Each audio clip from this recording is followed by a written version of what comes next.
Hello viewers, welcome back to my channel. आप सब लोग कैसे हैं। आज यूडीआर किचन में बनने जा रहा है कैरी का शरबत। एक बार कच्चे आम का शरबत बनाएं और पूरी गर्मियां इस्तेमाल करें। शदीद गर्मी में ठंडा ठंडा कैरी का शरबत बनाने के मैं 2 तरीके बता रही हूँ। ये गर्मियों का तोहफा है। पहले मैं कैरी के ऊपर वाले हिस्से को उतारूँगी, फिर कैरी को पील कर लूँगी। अब इसके छोटे छोटे टुकड़े करने हैं।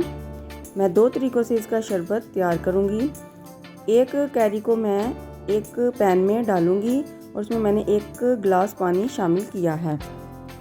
जब कैरी थोड़ी सी सॉफ्ट हो जाए तो इसमें मैंने 4 टेबलस्पून चीनी, 1 टीस्पून भुना कुटा ज़ीरा, 1 टीस्पून काली मिर्च और थोड़ा सा फूड कलर डालकर इसे अच्छे तरीके से मिक्स करना है।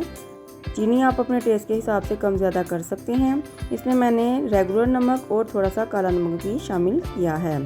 जब चीनी डिज़ोल्व हो जाए तो इसे एक हैंड ब्लेंडर में डालकर इसे ग्राइंड करना है। 1 टीस्पून सिरका डालकर आप इस प्यूरी को पूरी गर्मियों में भी इस्तेमाल कर सकते हैं। देखिए प्यूरी ग्राइंड हो चुकी है। अब एक बोल में मैंने 2 सर्विंग स्पून प्यूरी के शामिल किए हैं और उसमें मैंने बर्फ़ शामिल की है। इसके बाद इसमें ठंडा पानी शामिल करना है।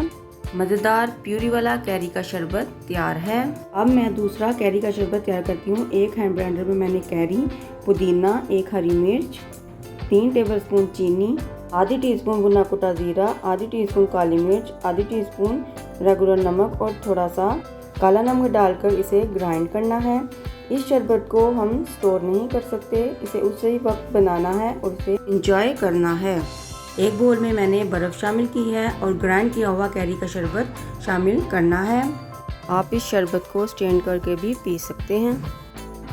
ग्लास के ऊपर वाले हिस्से को मैंने नींबू लगाया है और नमक और लाल मिर्च लगाई है, ग्लास को खूबसूरत दिखाने के लिए। दोनों शरबत तैयार हैं। आप दोनों में डिफरेंट देख सकते हैं और दोनों का टेस्ट भी अलग अलग है। ये दोनों शरबत मैदे और जिगर को ठंडक पहुंचाते हैं और खाने को भी हजम करने में मदद देते हैं। अब इन दोनों शरबत को मैं सर्व करती हूँ।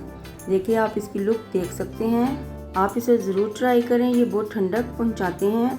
अगर आपको मेरी रेसिपी अच्छी लगती है तो मेरी वीडियो को लाइक और शेयर करें और मेरे चैनल को सब्सक्राइब करें और बेल आइकन के बटन को तो ज़रूर प्रेस करें ताकि सबसे पहले नोटिफिकेशन आपके पास आए। आप कमेंट में बताएं कि आपको दोनों कैरी के शरबत कैसे लगे हैं। आप अपनी दुआ में याद रखें। शुक्रिया।